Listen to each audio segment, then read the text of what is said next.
Estamos aqui ao vivo nos estúdios odontológicos da Pop Network. Estamos aqui com o nosso parceiro aqui, tapa-olho do canal Tapa-olho Comum.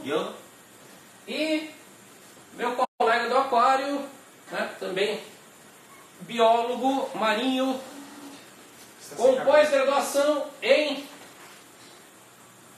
controle e gestão ambiental, Demétrio Martinho. Isso, mas você já está fazendo já? Ou Já. Sim, no Instagram. E agora eu vou transmitir ao vivo aqui também. E vou repetir isso de novo. Ok. Apresenta como entusiasta da astrobiologia e da xenobiologia.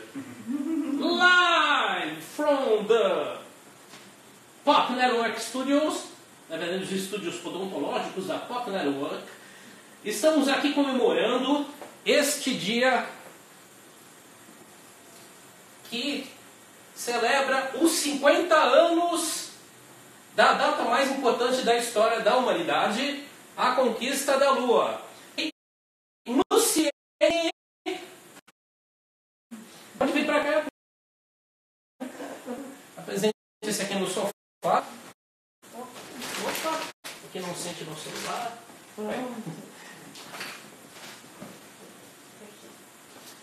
E eu esqueci de colocar isso aqui para gravar. Agora sim. Pronto. Bom, então, Luciene, geógrafa e gestora ambiental. E vamos falar sobre essa data importante. Né? Então vamos começar com a Luciene. Ela vai falar sobre a geopolítica da Guerra Fria. Né? E todos nós vamos falar sobre a importância dessa data, né? Porque afinal, se não fosse essa data, a gente não teria a internet, vocês não poderiam ver a gente, nem teria os computadores e nem teria os celulares. Né? Bom, então a palavra é sua. Obrigada, Richard. Após a Segunda Guerra Mundial, começou o período de disputa, né, na ordem bipolar, né, chamada Guerra Fria, União Soviética de um lado, apoiada pelo socialismo, do outro lado, Estados Unidos capitalista. Então, o que aconteceu? Quando chegou 1954, a União Soviética ela provou estar à frente dos Estados Unidos a nível tecnológico, porque lançou o primeiro satélite artificial, o Sputnik, cheio de antenas, circulando a Terra, a cada 90 minutos passava pelos Estados Unidos, e os Estados Unidos sentiu aquilo uma afronta tremenda. O que aconteceu? Quando o Kennedy assume o poder, né, mais tarde ele fala assim: I believe that this nation should commit itself to achieving the goal, before this decade is out, of landing a man on the moon and returning him safely to the earth. Nós temos que ser adiantados cientificamente e tentar superar a União Soviética, representada pela Rússia, né? Estados Unidos começou a tomar a frente, chamar matemáticos, cientistas, físicos, engenheiros. E aí o que acontece? Foi uma surpresa para eles quando em 1961 a União Soviética consegue lançar o primeiro homem ao espaço, Yuri Gagarin. Aí foi assim uma coisa assim humilhante para os Estados Unidos. Em 1963 a União Soviética superou novamente porque mandou a primeira mulher para o espaço, a Valentina. Depois Valentina Tereshkova. Isso. Aí o que aconteceu? Para ver como que a União Soviética naquela época já não tinha nenhum tipo de preconceito, nada disso, não queria um espaço lançado só para o homem, né? Algo machista, queria as mulheres também participando, já estava à frente do seu tempo. Então os Estados Unidos falou, opa, então como que a gente vai tentar mostrar que somos superiores à União Soviética?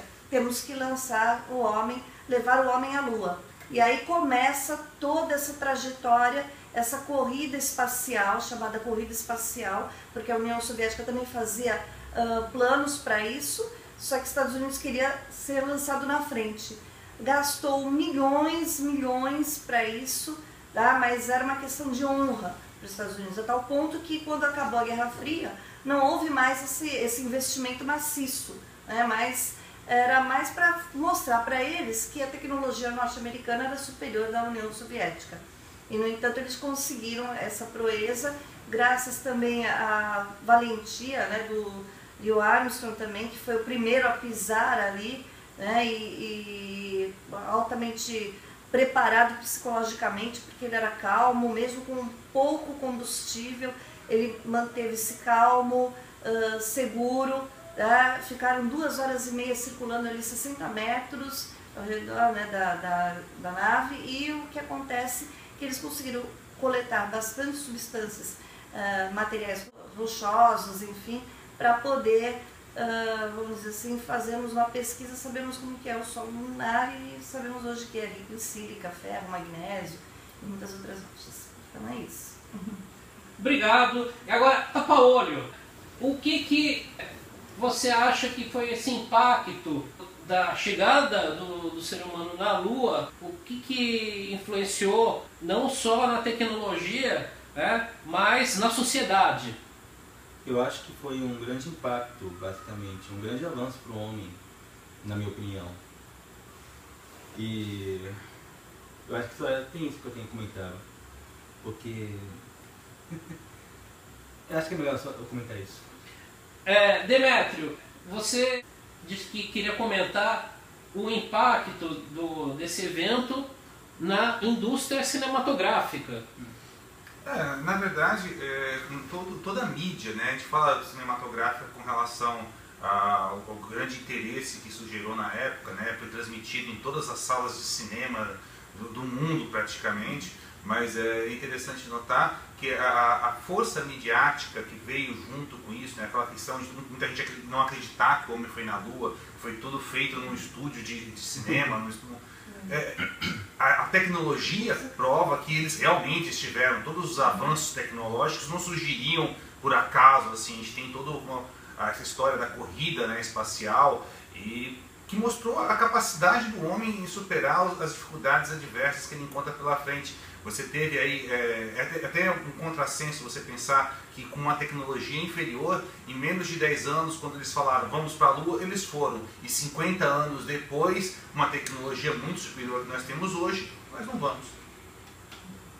Sim, é uma coisa até que queria debater com vocês, né, que muita gente não acredita, inclusive quem viu o jornal A Tribuna de Santos hoje, saiu uma matéria entrevistando várias pessoas que não acreditavam.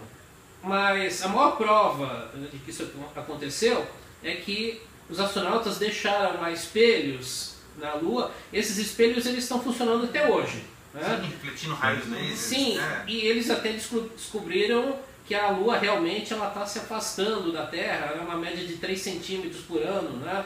O que não é muito mais, ela está se afastando. E isso não foi nenhuma sonda, naquela época não tinha robôs, né, que fizessem isso. E sem contar os materiais que eles trouxeram, né, lá no Smithsonian. Quem viu as minhas fotos agora da última quinta-feira, que eu fiz o TBT, né, eu coloquei minhas fotos lá no Smithsonian, lá em Washington, né, e lá tem, além da Apollo, tem a Soyuz acoplada com a Apollo, tem até a Star Trek original da série clássica, tá lá exposta, e vários equipamentos de astronautas, até o banheiro dos astronautas, que tem curiosidade em saber, né, como é que é o banheiro dos astronautas, até o banheiro dos astronautas eles têm lá, e eles têm lá amostras de rochas lunares também. Então, naquela época, eles não tinham tecnologia para mandar um robô coletar a rocha e trazer de volta. A gente fala muito do primeiro homem na Lua, né? Mas a gente não comenta quem foi o último, né? Quem esteve lá por último? Foi um geólogo, assim como a Luciene, o Schmidt. Os chineses têm um plano de uma expedição tripulada para a Lua, não é isso? Os chineses, eu acho que eles já têm tecnologia para fazer isso. Porque eles, em pouco tempo, eles lançaram um módulo tripulado com uma pessoa, depois já com 3, né? Então eles já têm acho que eles têm estações espaciais. São a grande potência do momento, na verdade, né? Os Estados Unidos, apesar da sua potência tecnológica e militar, eu creio que em termos de avanço, por conta das próprias medidas governamentais, né, os cortes de recursos para a NASA, que é a principal agência espacial mundial, eles vão acabar sendo superados por outros. A União Europeia tem uma agência espacial forte pra caramba, os chineses têm um programa espacial muito bem embasado, né? É capaz até de a gente ter uma surpresa aí de eles chegarem na frente dos Estados Unidos em Marte. Mas, que Marte é a nova corrida espacial. Não sei, como eu falei, parecia que na década de 60 o pessoal estava mais entusiasmado com isso. Então acho que talvez um reflexo da própria situação socioeconômica do planeta deixe as pessoas mais preocupadas, literalmente mais pé no chão do que na época da década de 60. E também no período em que aconteceu a chegada, né, do homem na Lua, também foi um período de guerras, principalmente a Guerra do Vietnã. Então, foi um período de muitos protestos, né, não só nos Estados Unidos, mas na Europa e até no Brasil. As pessoas estavam mais preocupadas com o que estava acontecendo na Terra e acabaram pressionando o governo a gastar menos com o espaço e gastar mais com a Terra. E aí eles, quando acabaram com o programa Apollo, na verdade, acabaram com o programa Apollo na Lua, porque ele continuou, eles continuaram fazendo voos orbitais, eles fizeram uma estação espacial que foi o Skylab, que depois caiu lá no deserto na Austrália, né? Não caiu, mas não tinha ninguém, claro, né? E durante esse período teve o acoplamento da Soyuz soviética com a Apollo. E nesse momento os astronautas tentaram as mãos no espaço, então o simbolismo da paz mundial. Mas depois disso, o que aconteceu? O que a gente teve mais de avanço espacial? A gente teve o ônibus espacial americano. Aí tinha o ônibus espacial russo que não chegou a ser lançado. Alguém lembra o nome dele? O foguete que lançava, ele chamava Energia, que é energia em russo, mas eu esqueci o nome desse. Se tiver alguém aí live e souber, né? Peraí, tá sem som? Peraí, vamos tentar consertar isso. Está sem som, eu acho que... Que maravilha! É porque eu estava com o... Não, mas tudo bem, porque as outras câmeras, tá? Elas gravaram o som, depois isso vai ser editado, tá? Então, está funcionando as outras aqui? Continuam funcionando aqui? Continua. Sim. Então, tudo bem. E agora? E aí, Wagner? O Wagner, né? Que você conhece o Wagner, né?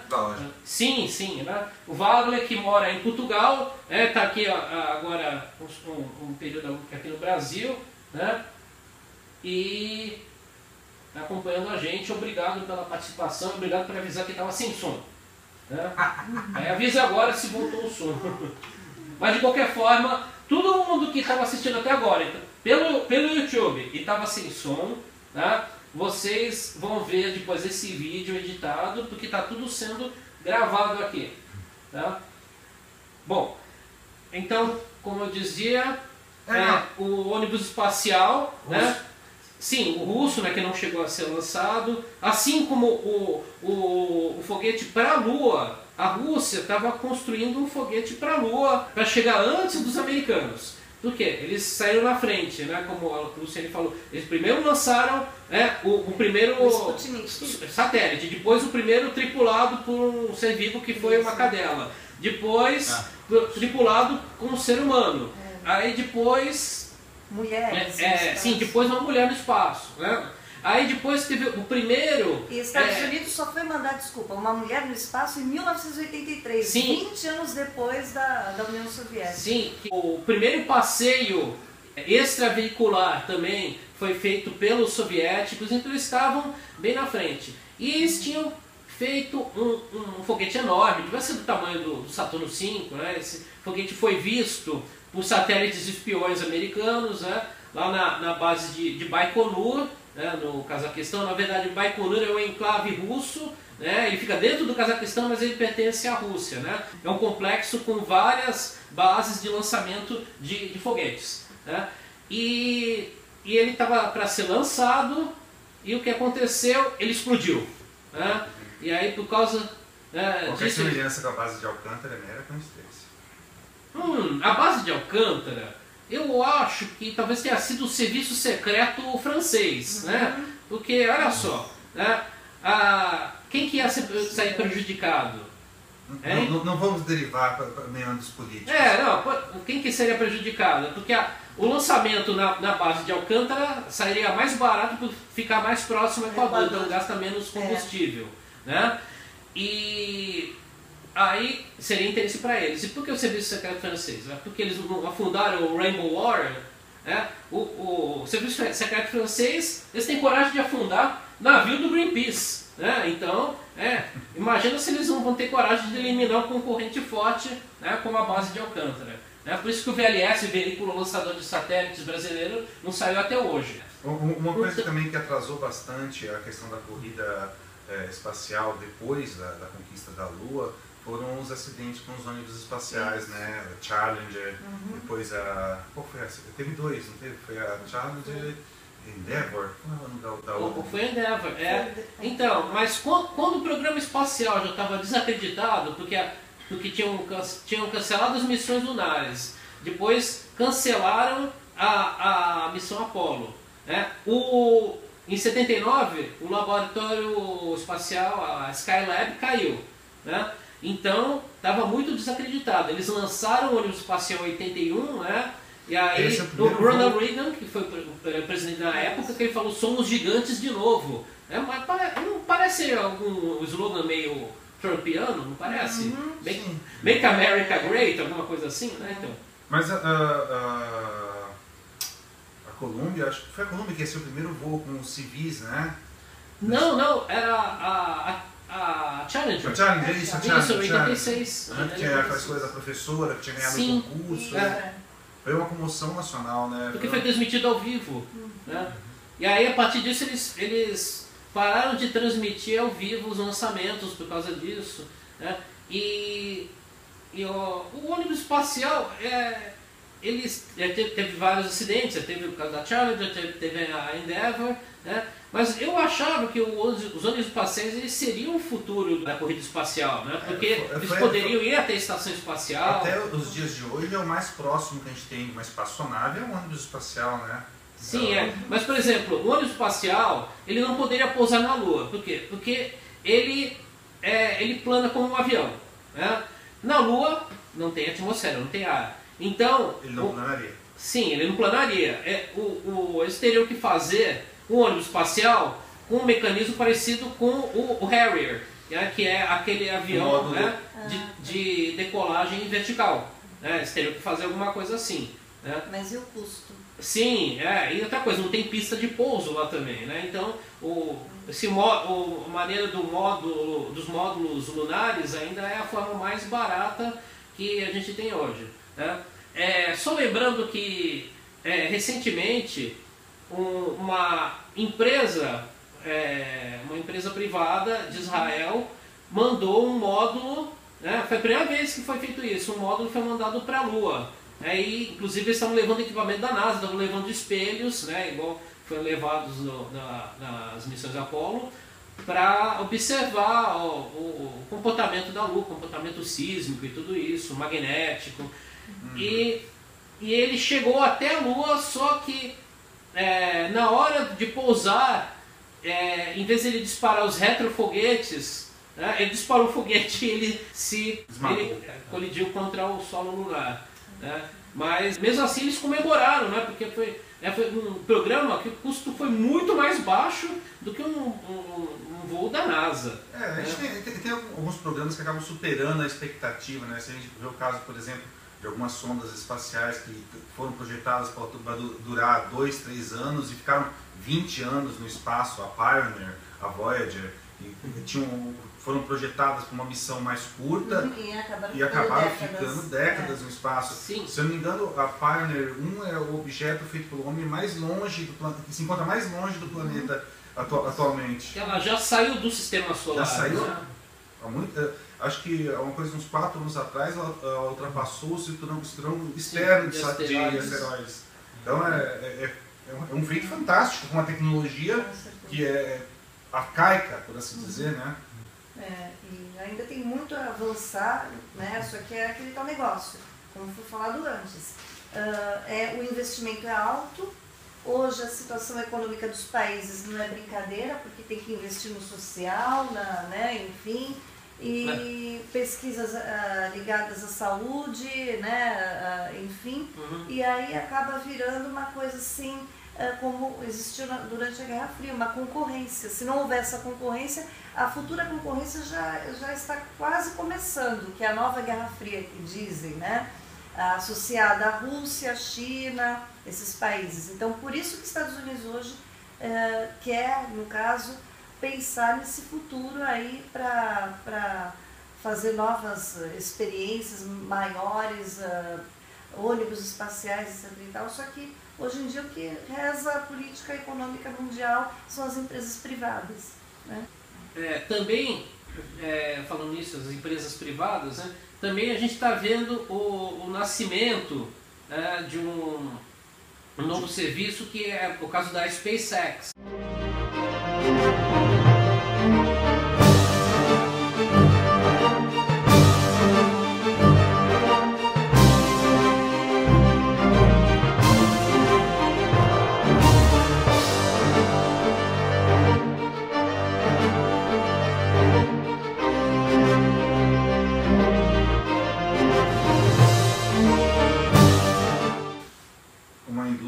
Espacial civil, né? Isso, e eles fazem os lançamentos deles, eles transmitem aqui pelo YouTube. Eu tenho visto várias vezes o lançamento deles, não teve nenhum tripulado até agora, né? Mas eles têm lançado satélites. Tem um programa agora para fazer turismo para a Estação Espacial Internacional, né? Tipo um hotel, um modo de habitacional. Não, na verdade, qualquer pessoa pode fazer isso desde que tenha 20 milhões de dólares. Né? Aí, com 20 milhões de dólares, você passa uma semana, né, na Estação Espacial Internacional. Mas você vai ter que fazer um programa de treinamento. Esse programa é feito na Rússia. Tá? É um programa demorado, são 6 meses de treinamento. E aí, bom, atualmente, o único jeito de chegar na Estação Espacial Internacional é através de Baikonur. Por isso que eu falo que a maior burrice que o Trump pode fazer, né, é brigar com a Rússia. Porque senão ele não vai ter como tirar os astronautas que estão lá na Estação Espacial Internacional. Então, a gente, na verdade, está na mão dos russos. E qual é o módulo espacial que usa para chegar lá? É a Soyuz. É aquele mesmo... Ainda é a Soyuz. É a Soyuz, é o equipamento que eles usavam 50 anos atrás, né? Só que agora está mais moderno e tudo, né? Tem, sim, os computadores, claro, né? Mas eles continuam usando. Fizeram vários testes de mini ônibus espaciais. Não seria um ônibus espacial. Os táxis espaciais. Seria um táxi espacial, isso. Que era assim para 4 pessoas, né? E fizeram teste, eles funcionaram, foram lançados no limite do espaço, eles são levados por um bombardeiro, eles são lançados a uma grande altitude e eles conseguem pousar, mas também frabonados. Então a gente depende ainda das naves Soyuz. Agora, o problema, né, como a Luciene falou, os governos hoje não têm mais dinheiro, né, eles não, né, eles não investem mais nisso. Só que é aquilo que eu falo. O retorno financeiro é baixo, né? Você tem um avanço tecnológico, mas na prática o retorno financeiro de uma expedição espacial acaba sendo muito baixo. Você não tem... por exemplo, muita gente fala que a Lua é rica em diamantes, mas para você operacionar a extração e tentar reverter isso numa maneira de custear futuras expedições é inviável ainda. O volume sai muito caro ainda. Então, enquanto a gente não tiver algo que realmente nos motive a procurar o espaço novamente, talvez no futuro próximo a população crescendo do jeito que está, a densidade populacional do planeta bombando do jeito que está, bom, a solução só vai ser sair do planeta, não vai ter planeta para todo mundo. Mas a gente está um pouquinho longe disso ainda. Eu acredito que, a menos que a gente encontre algo realmente motivador, tão cedo nós não vamos ter uma retomada da corrida espacial. Marte mesmo, que era uma promessa de ser um foco de pesquisa, de todo mundo querer uma nova corrida espacial, uma Marte, mas não se comprou essa ideia. O que você vê são avanços pontuais da comunidade europeia, a China, ou Israel também tem alguma coisa, países que têm uma tecnologia e poder aquisitivo investindo para não ficar para trás também, né? Porque vai que alguém acha alguma coisa lá. Mas investindo, mas sempre em viagens não tripuladas. Não tripuladas, você vê o exemplo dos rovers, que são a operação extraterrestre, né? Mais, vamos dizer assim, de sucesso dentre todas as que já... Todos os objetos não tripulados que a gente mandou para o espaço, os rovers são máquinas fantásticas. Realmente, se você conseguir acoplar isso, uma inteligência artificial mais versátil do que as que a gente tem atualmente, vão ser os exploradores do espaço. Eu acredito muito que o representante humano, num primeiro contato, provavelmente vai ser uma máquina e não um ser humano mesmo. Provavelmente, talvez até já tenha acontecido, né, com a Pioneer, né? Então, a Pioneer que levou, inclusive, imagens, né, o disco de ouro, as gravações das imagens, as músicas. Resta saber se eles têm, né, um DVD player lá para passar esse disco de ouro. Eu estava conversando com o Tapa-Olho antes de vocês chegarem aqui. Há uma coisa assim muito díspare no que você tenta, quando você começa a pensar em vida extraterrestre, né? A gente tem uma visão muito limitada pelo ambiente terrestre. A gente fala, não, que eles vão ser homenzinhos verdes. Imagina, homem verde? Para começar, que talvez eles nem tenham DNA, talvez eles tenham uma outra forma de vida. Talvez a gente nem entenda, né, o que é essa forma de vida. Se os caras forem ideias ambulantes, aí, massas não corpóreas, entendeu? Ou a diferença de escala que a gente estava comentando antes de chegar, de repente são organismos macro, gigantescos, para quem a gente não passa de amebas, entendeu? Essa concepção de escala, de tempo, de complexidade. A gente falou sobre isso ontem, né? Imagine eles tão gigantescos que eles chegam aqui na Terra e para eles nós sejamos microscópicos, né? Vão pisar na gente. Tipo assim, qual a relação que nós temos com uma bactéria? Qual a concepção que ela tem da gente? Então, até a própria inteligência, talvez existam formas de inteligência que a gente não seja capaz de conceber, entendeu? É muito arbitrário a gente tentar entender o universo, né, pelos nossos sentidos, que são muito limitados. Esses enigmas todos, né, as pirâmides, né? Então, uma época em que a América não conhecia a África e de repente pirâmides lá, pirâmides do outro lado. Como é que era o nome eram os deuses astronautas? Eric von Däniken. Eram os deuses astronautas. É uma possibilidade, né? E provavelmente não, certamente os governos mundiais sabem muito mais sobre isso do que eles revelam. Com certeza. O que a China quer no lado escuro da Lua? Tem umas coisas assim. Talvez seja interesse econômico. Né? Talvez. Sim. O que se falou nos últimos dias é que essa retomada da Lua, que agora é para 2024, seria para a construção de bases espaciais, porque com a gravidade mais baixa, os lançamentos seriam mais econômicos. A construção de espaçonaves seria mais econômica, né? Você teria, com a gravidade mais baixa, o manuseio das peças, tudo, a construção de mega estruturas ficaria muito mais fácil. Mas aí a gente pensa em outras coisas, por exemplo, desde a década de 70 se fala no elevador orbital, e até hoje isso não saiu do papel, elevador orbital. O elevador orbital do Isaac Asimov? Não. Não, Tesla falava disso, a concepção de ter uma torre que leve até o espaço. Pessoas. Sim, o elevador até o espaço. Até o espaço, Fisicamente é possível, né? A concepção do equipamento. Você imagina uma estação espacial orbitando a Terra. Você joga um cabo lá para baixo. E aí, esse cabo você puxa o elevador. Né? E tem um cabo puxando ele para baixo, para cima, para baixo, para cima. seria um elevador espacial, um elevador Uma orbital. órbita geossincrônica, né? Parada sempre no mesmo ponto. Sim. Não sei. O potencial para dar no caso do acidente é muito grande, mas... Muito, até demais, na Com minha opinião. certeza. Aí, Mas é uma ideia É viável. uma ideia interessante. econômica, Tá? Uhum. econômica também. Um né? painel sim. solar lá em cima É. alimentando o motor que está rodando. Uhum.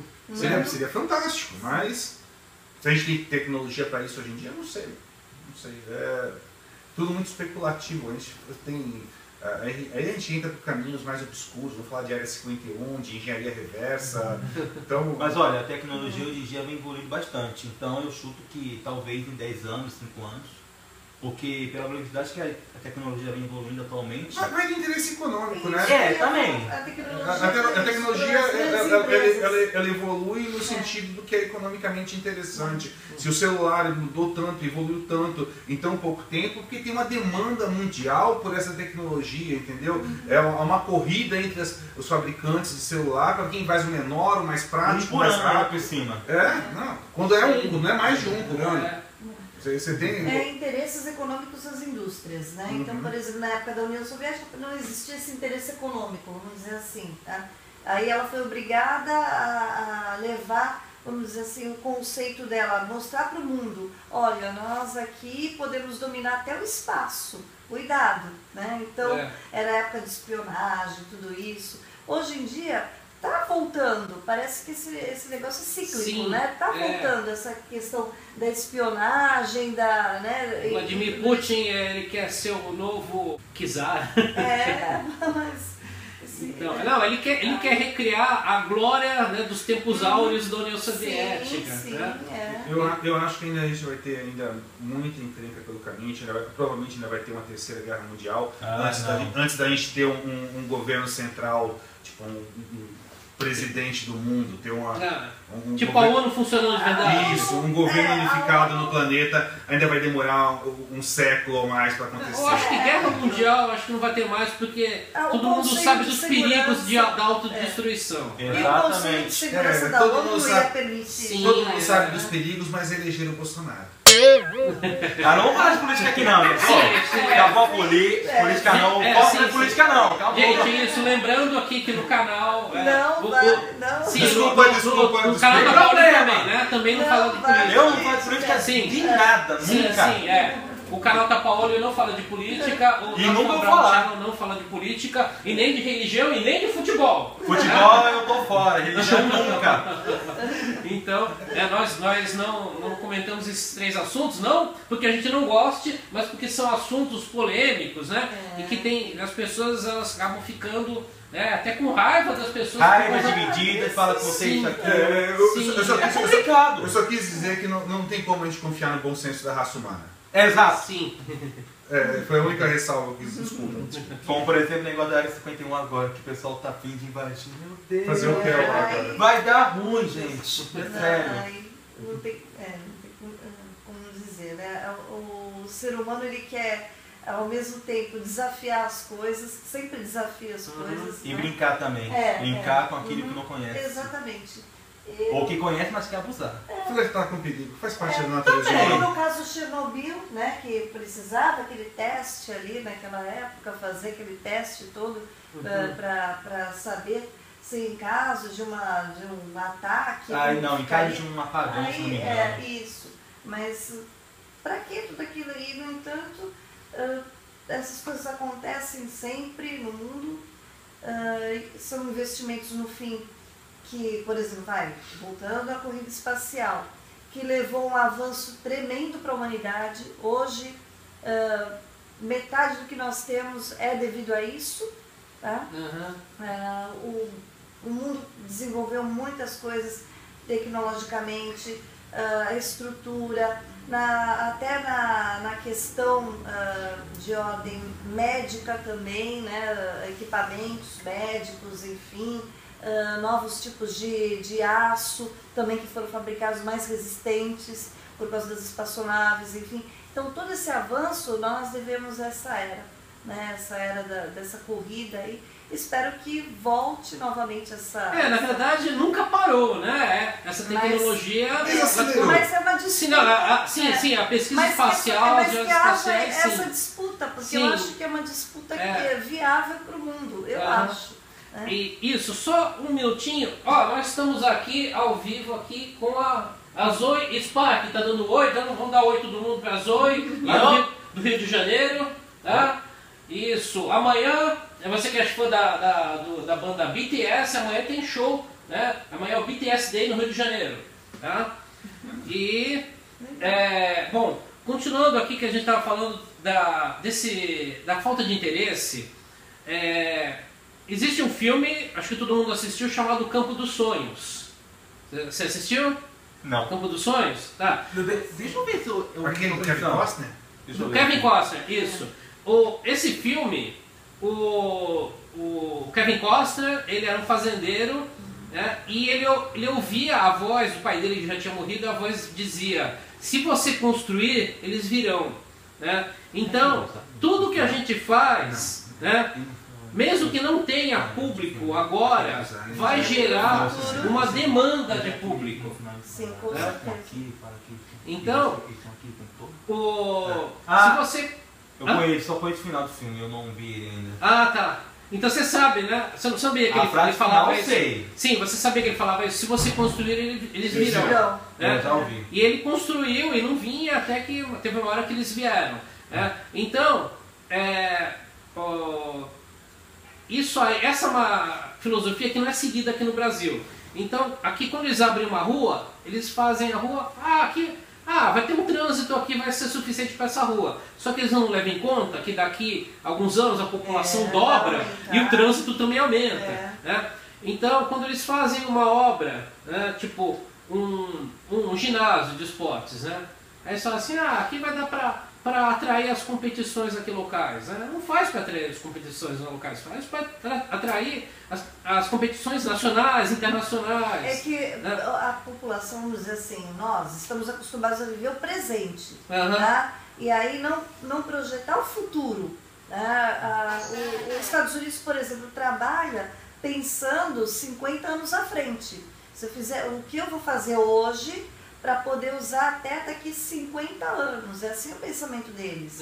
Nós aqui não. Nós fazemos as coisas para hoje, para o momento, acabou, pronto. E abandona até muitas vezes. Ao contrário dos Estados Unidos, que já fazem as ruas largas, as avenidas largas, as avenidas retas para atravessar o país de costa a costa. Né? Quando uma coisa que a gente não relaciona muito a conquista espacial é a nossa facilidade que a gente tem para as transmissões. Então, a chegada da Apollo 11 na Lua, ela foi transmitida ao vivo no satélite. Na época foi 1 bilhão de pessoas que assistiram.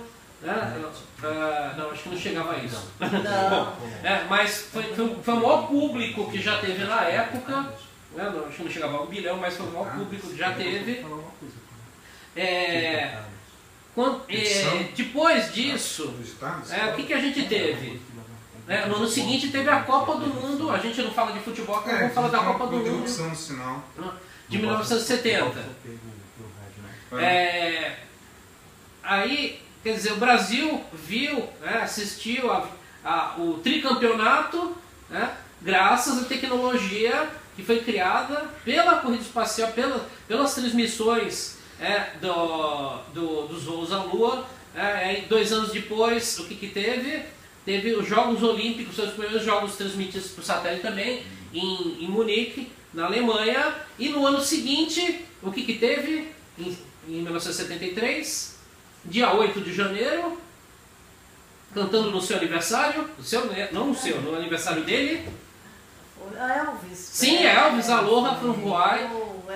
Uma das primeiras transmissões. Foi a primeira transmissão de show ao vivo via satélite. Eu me lembro de ter lido que uma das primeiras transmissões de satélite foi justamente a abertura das Olimpíadas com o Hitler discussão. Não foi satélite, ainda foi na TV. Foi na TV, sim. Por isso que tem aquela história lá. Satélite naquela época nem Vocês que assistiram o Contato, você assistiu o Contato? Esse filme mostra que a primeira imagem que chega para os extraterrestres foi Hitler falando. Porque foi a primeira transmissão. Então, que contato, né? Que ideia que eles tiveram do planeta Terra. Pode destruí-los. Então, mas, como eu dizia, o que acontecia? Eles transmitiam os lançamentos, né? Então, nos anos 70, os lançamentos eram transmitidos ao vivo para o mundo todo. Então, as crianças passavam a infância assistindo os lançamentos. Então, o sonho das crianças naquela época não era ser jogador de futebol, era ser astronauta. Exato. É verdade. Então, por que a Fórmula 1 fez tanto sucesso no início dos anos 70 no Brasil? Não foi só por causa do Emerson Fittipaldi que começou a correr, claro, esse foi o principal motivo. O outro motivo é porque os macacões deles pareciam que os macacões de astronauta, eles corriam de capacete fechado, né? É isso mesmo. Que na época nem todo mundo usava capacete fechado, né, para andar de moto, né? E eles andavam com aquele capacete. Tinha o marketing, né? Tinha o marketing. Tinha. A Fórmula 1 sempre teve, né, o marketing, né? Mas não tinha uma pegada tecnológica isso também. Sempre até aí a atenção das crianças também, né? E no caso dos voos espaciais, né? Eles transmitiam o lançamento, transmitiam na Lua ao vivo, transmitiam a chegada no mar, né, eles pousando, né, o módulo de serviço pousando no mar, né, então isso gerava um interesse e dava muita audiência na TV, né? Então, na hora que eles começaram a cancelar os programas espaciais, né, aí o que aconteceu? Os patrocinadores sumiram também. E é por isso que eu digo, se você construir, eles virão. Sim. Agora, já estamos chegando aqui, né, no final, estamos com 42 minutos e 20 segundos aqui no YouTube. Eu ia passar aqui um clipe feito pelo DJ Baiacu, que por acaso sou eu, né? Uma música que eu fiz comemorativa a essa data, que se chama One Small Step, né? Mas vocês vão ver, não vou passar agora, eles já viram aqui, já tiveram o privilégio de ver em primeira mão, né, a pré-estreia, né? Vocês vão ver nesse vídeo agora, eu vou postar, né, e também vou postar um vídeo só com a música.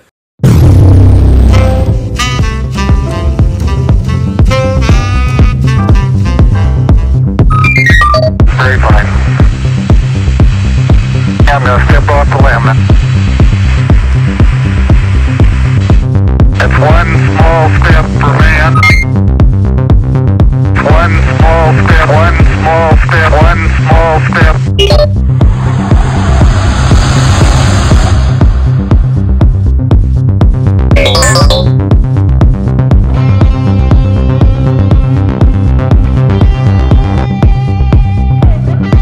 One small step for man.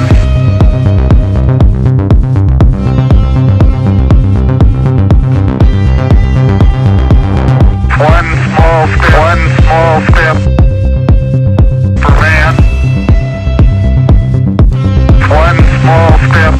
One small step for man.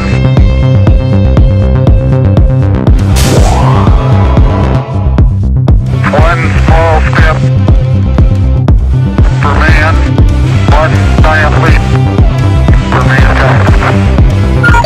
One small step for man, one giant leap for mankind. E vamos às nossas considerações finais. Então, começando pela Luciene. Então, para começar, agradeço, né, a oportunidade de estar aqui. E esses 50 anos realmente significa muito para a Terra. Não é só o espaço que... Nós ganhamos o espaço, ganhamos a oportunidade de evoluir, né? Em 50 anos evoluir muito. O que acontece é que a cada A cada... Ainda tem. São os vários que ficam comunicando? Brincadeira. Tem um alienígena se comunicando com a gente. Então, essa que é a vantagem do Mac, ele fala com a gente. Vamos saber o que nos espera nas próximas décadas, não é? O que espera o planeta Terra nesse sentido. Aham. Acredito que haverá até, como estão falando, comunicação com extraterrestres, vamos conseguir, quem sabe, e se for possível pegar um pouquinho da evolução tecnológica deles também. É isso, mas o homem tem que estar preparado para isso também. Mas de repente, né, se Esse eles... poder destrutivo De repente, aí não. de repente eles querem servir o homem, mas de repente eles querem servir o homem pro almoço. Ah, Meu, tipo, alien. oh meu Deus, aí Não, tipo além da imaginação.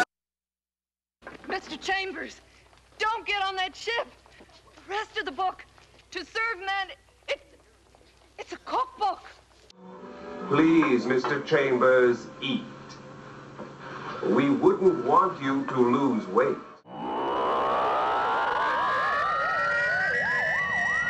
Ah, não, aí não. Tapa-olho, suas considerações finais. Bom, primeiramente agradeço por terem me chamado para cá, para participar dessa live interessante.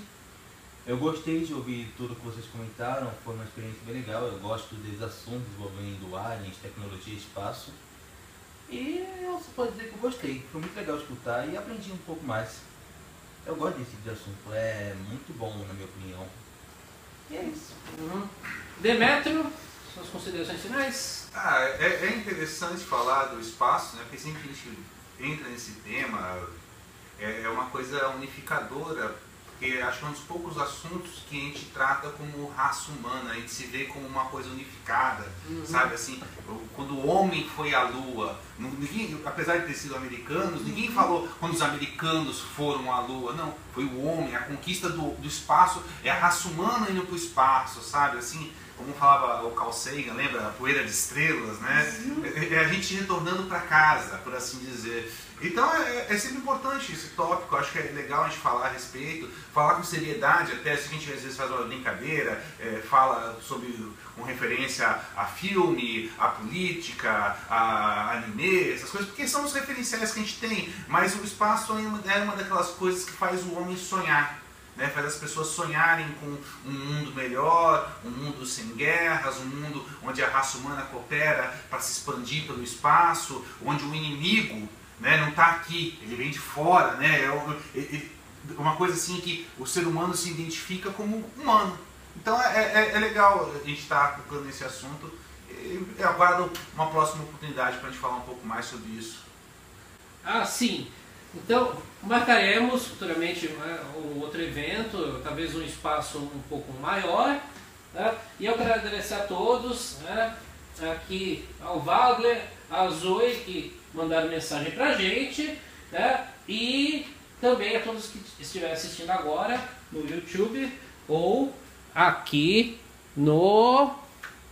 Eu acho que acabou aqui, né? No YouTube ou aqui no Instagram. Certo? Então, assim, minhas considerações finais. Bom, eu acho o seguinte, né? Essa data de hoje, né, muita gente acha que há 50 anos o astronauta foi lá, pisou na Lua, pegou umas pedrinhas, jogou golfe e foi embora e não adiantou. Eu acho que estão rebocando sua espaçonave.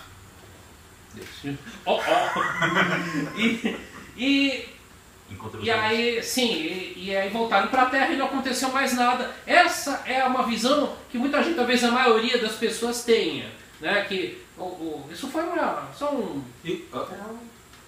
Opa. Olha. Bom, e foi.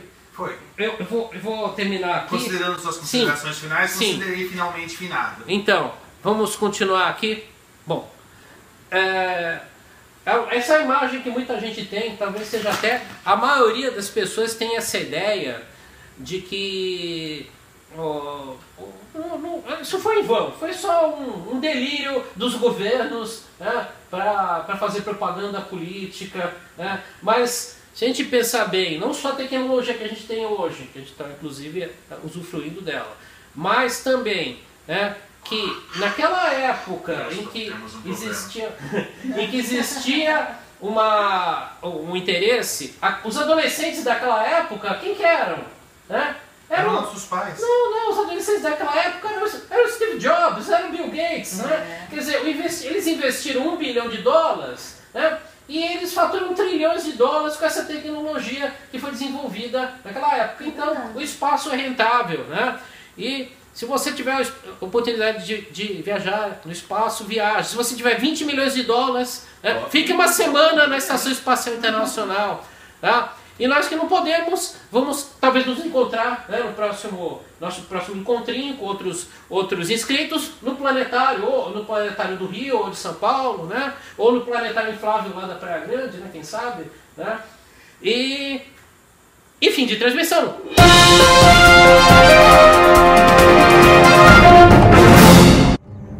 E aí, Dr. Von Brownies, Dr. Von Browners? Terminamos agora a nossa live e estamos aqui. Cadê o sol? Ah, agora que eu queria mostrar o sol se escondeu. Estamos aqui com a Luciene, geóloga que participou do nosso especial 50 anos da conquista da Lua. E eu estou aqui de astronauta, que é um personagem do Maurício de Souza, e assim como o Cebolinha. Essa data é muito importante para ele, porque o Cebolinha sempre disse que ele é o dono da Lua. A gente é turma do Cebolinha. E fim de transmissão.